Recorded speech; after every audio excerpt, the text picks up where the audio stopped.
Indore collector Ashish Singh ने brilliant convention centre में आयोजित जल प्रबंधन कार्यक्रम में संबोधित करते हुए कहा कि यह आयोजन जल प्रबंधन और उपयोगित जाल प्रबंधन पर चर्चा के लिए एक महत्वपूर्ण मंच है। उन्होंने कहा कि प्रधानमंत्री नरेंद्र मोदी के उपयोगित जाल प्रबंधन पर चर्चा से हमें नई दिशा और दृष्टिकोण मिलेगा। कार्यक्रम के उद्देश्य जल प्रबंधन और उपयोगित जाल प्रबंधन पर चर्चा करना, नई तकनीकों और समाधानों को साझा करना, जल प्रबंधन में सुधार के लिए रणनीतियां बनाना। कार्यक्रम के आयोजनकर्ता नगर निगम इंदौर, स्वच्छ भारत मिशन मध्य प्रदेश, नगरीय विकास एवं आवास विभाग मध्य प्रदेश शासन।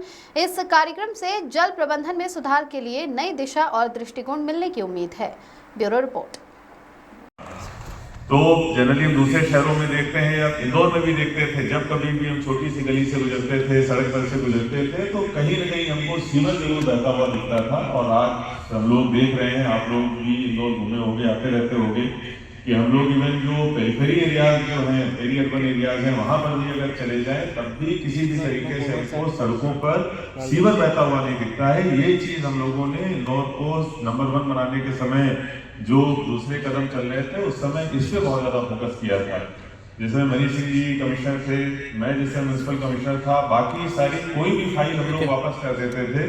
लेकिन अगर कोई इस तरीके की फाइल आती थी कि सड़क पर सीवर है, उसको हमको सीवर लाइन को सेकेंडरी लाइन से जोड़ने के लिए या सेकेंडरी लाइन से प्राइमरी लाइन को जोड़ने के लिए हमको कोई काम स्वीकृत करना है, कोई पार्षद या कोई जेडो हमारे पास में आता था, तो हम लोग उस काम को शत स्वीकृति देते थे, कभी भी उस फाइल को वापस नहीं करते थे। तो ये दिखाता है कि कितना जरूरी है सीवेज मैनेजमेंट किसी भी शहर के विकास के लिए, खासतौर पर उसको स्वच्छ रखने के लिए। एक जो पहले कॉन्सेप्ट होता था कि हम लोग एक बड़ा एसटीपी जो है वो बना देते थे शहर के बाहर जाके, निश्चित रूप से अब वो संकल्पना चेंज हुई है और अब डिसेंट्रलाइज्ड एसटीपीज का जो कॉन्सेप्ट आया है, उसके पीछे भी लॉजिक यही है कि हम लोग छोटे छोटे एसटीपीज बनाकर जो हमारा सीवेज है उसको ट्रीट करें और जो पानी है उसको हम किसी न किसी तरीके से रीयूज में लें, क्योंकि पानी हमारे लिए कोई बहुत ही बहुमूल्य संसाधन है। इसको हम वेस्ट नहीं कर सकते हैं एक एसटीपी शहर के एकदम डाउन स्ट्रीम में बनाकर उसको हम लोग वापस वैसे ही जाने दें। एक रिसोर्स के रूप में पानी का वेस्टेज है। इसलिए अब ये जो नया कॉन्सेप्ट आया है डिसेंट्रलाइज्ड सीवेज ट्रीटमेंट बनाने का, उसके बाद ही आया है और मुझे लगता है कि आप लोगों ने क्या क्या इसके टेक्निकलिटीज हैं, नुआंसेज हैं, सब वर्कशॉप में देखे होंगे। और मैं हमेशा ही बोलता हूं कि अभी इंदौर में हम लोग बाकी सब काम तो कर चुके हैं, लेकिन जो नदी शुद्धिकरण वाला काम है वो बिल्कुल आपकी इस वर्कशॉप से भी जुड़ा हुआ है, उस पर भी हमको काम करने की जरूरत है। हम लोग लगातार काम कर भी रहे हैं। जैसे कचरे का हमेशा अगर कोई मुझसे बोलता है कि इंदौर कैसे नंबर 1 बना, तो मैं हमेशा एक ही चीज बोलता हूँ कि अगर डोर टू डोर कलेक्शन हमने ढंग से कर लिया तो हम लोग 90% या 99% अचीवमेंट जो है स्वच्छ भारत मिशन में पा लेंगे। उसका कारण यह है कि अगर एक बार कचरा किसी तरीके से जमीन पर आ गया, अगर घर से बाहर या गाड़ी से बाहर आ गया, तो वापस उसको जाने में जो 6, 7, 8, 10 घंटे लगेंगे, ना उसकी उतनी एफिशिएंसी रहेगी उठाने की, और उस बीच में वो दिखता रहेगा।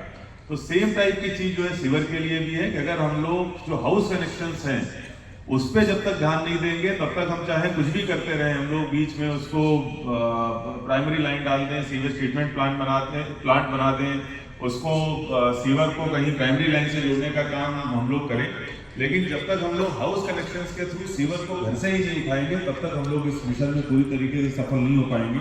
इसको कभी नाला पैकेट हम लोग बोलते हैं, कभी दूसरे नाम देते हैं। तो इस पे हमको काम करने की आवश्यकता है। इंदौर कर भी रहा है और मुझे लगता है कि 60-70% काम जो यहाँ के मेजर नाले हम लोगों ने आइडेंटिफाई किए थे, 8 उसमें से 4 से अधिक हम लोग पूरी तरीके से टैप भी कर चुके हैं। जो बचे हुए हैं उन पर भी काम चल रहा है। एनएमसीजी में और कांग्रेट 2 में जो कुछ प्रोजेक्ट्स लिए हुए हैं उनके जरिए हमारा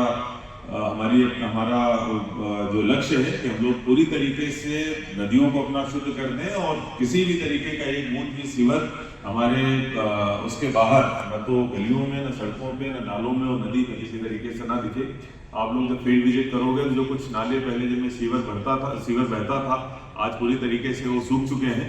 ठीक है, अभी बारिश का मौसम है, शायद वो पूरी तरीके से सूखे ना दिखे, लेकिन आप अगर बारिश के समय जो इसके अलावा कभी आएंगे तो देखेंगे पूरी तरीके से सूखे हुए नाले दिखेंगे, जो हमारा अल्टीमेट एम है, असली लक्ष्य है जहाँ तक हमको पहुँचना है। तो निश्चित रूप से आप लोग इंदौर में जो काम हुए हैं एक बार जरूर फील्ड पर देखें, तकनीकी रूप से कैसे करना है वो मुझे लगता है कि आप लोग मुझसे बेहतर जानते हैं, और इस वर्कशॉप के माध्यम से और भी अधिक आप लोगों को गुणवत्तापूर्ण तरीके से आप लोगों को काम कर पाओ, उसमें आपको सिखाया गया होगा।